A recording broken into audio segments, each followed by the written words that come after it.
Now, from the Columbia Basin, your local news source, this is iFiber One News, presented in high definition.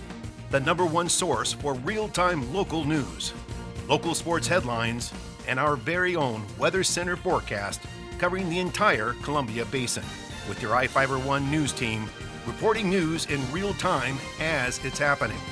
From the iFiber Communications HD broadcast studio in Ephrata, Washington, this is iFiber One News, and it starts now.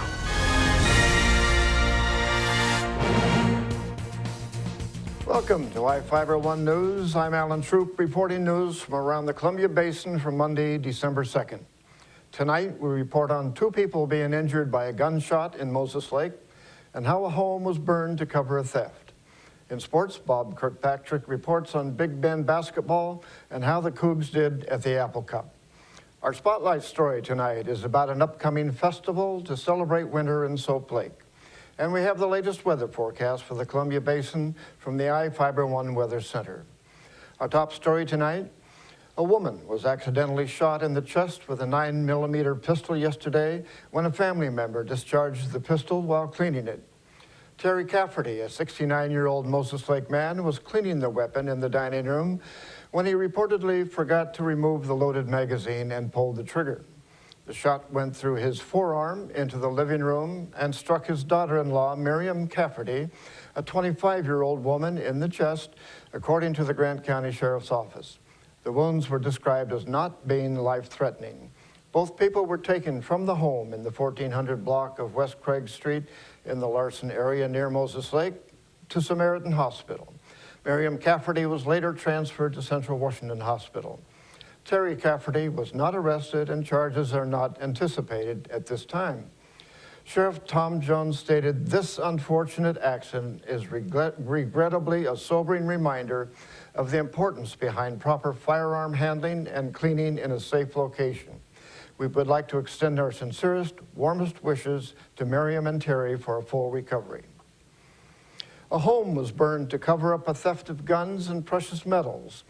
Grant County Fire District 5 responded to a home burning in the 13,500 block of Road Baseline Point 5 Southeast near Moses Lake on Friday. The Grant County Sheriff's Office stated that the evidence at the scene suggests a burglary happened at the home and a fire happened afterward. Investigators made the discovery after the fire and have labeled it as arson. The homeowner reported losing guns and precious metals worth about $20,000. The fire caused roughly $100,000 in damage to the home. The homeowner was out of town when it happened.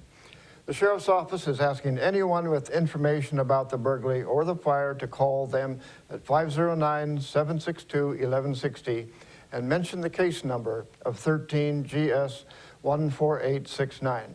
Information can also be sent to crime tips at co.grant.wa.us. Moses Lake is moving forward with a plan to keep the museum and arts center and the Larson Rec Center open next year. The City Council approved an overall budget of $60 million, which keeps 8 positions unfilled, cuts a majority of the projects for next year, and stops the chip sealing program. The budget's approval followed warnings earlier this year that the council may have to look at closing the museum and ice rink after predicting a $2.3 million shortfall in the city's current expense fund. The current expense fund pays for several city services, including the police and fire departments, and dropped from $23.3 million in 2013 to a predicted $20.8 million in 2014. The decrease revolves around the anticipated continued struggle between Grant County and REC Silicon on the value of its property. A settlement in February dropped the value of the property to $450 million, while the State Board of Tax Appeals decides the final value of the company property. The budget passed without any discussion by the council or any public comment. Each of the people you see here has warrants for their arrest and is wanted by various law enforcement agencies.